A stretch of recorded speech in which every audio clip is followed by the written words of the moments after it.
করোনার দ্বিতীয় ধাক্কা সামাল দিতে আগামীকালই আন্তঃমন্ত্রণালয়ের সভা, আর এই সভাতেই আসবে নতুন সিদ্ধান্ত। তবে আন্তর্জাতিক বিমান চলাচল এখনই বন্ধ করছে না সরকার। করোনার দ্বিতীয় ঢেউয়ে টালমাটাল ইউরোপ। শীত পড়তেই সংক্রমণ বেড়ে গেছে Austria, Italy, Russia, Netherlands, Spain এবং যুক্তরাজ্যে। এক সপ্তাহেই ইউরোপে করোনায় মৃত্যুর হার বেড়েছে 40%। বিশ্ব স্বাস্থ্য সংস্থা বলছে, কঠিন লকডাউনে না গেলে সংকট ভয়াবহ রূপ নেবে ইউরোপ জুড়ে।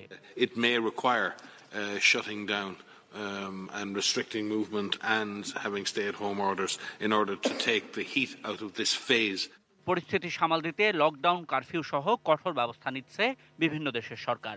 জার্মানি, ইতালির রাস্তায় লকডাউন বিরোধী বিক্ষোভে পুলিশের সঙ্গে সংঘর্ষ হয়েছে। করোনা পরিস্থিতি কঠিন হচ্ছে যুক্তরাষ্ট্রেও।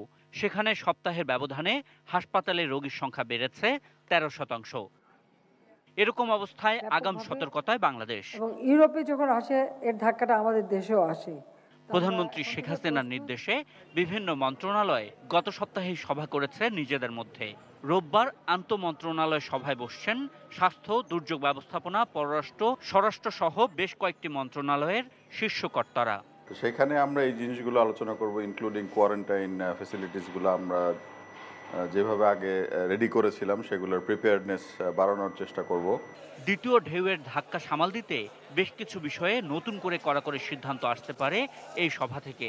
তবে বিমান চলাচল আপাতত বন্ধ না করে যাত্রীদের ভ্রমণে নিরুৎসাহিত করার নীতিতে যাচ্ছে সরকার। ইউরোপের পরিস্থিতির স্পিল ওভার ইফেক্ট বাংলাদেশে হয়তো হতে পারে, যেহেতু আমরা জানি যে ফ্লাইটগুলো এখন খুলে দেওয়া হচ্ছে। সুতরাং ওইখান থেকে যদি বেশি বেশি লোক আসা শুরু করে তাহলে হয়তো আবার আরেকটু বেড়ে যাবে।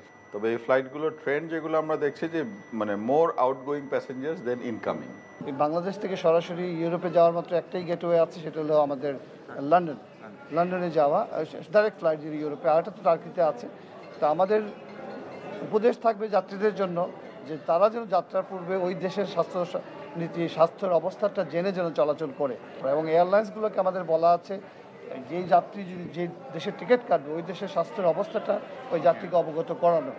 আশিকুর রহমান অপু, এটি নিউজ, ঢাকা।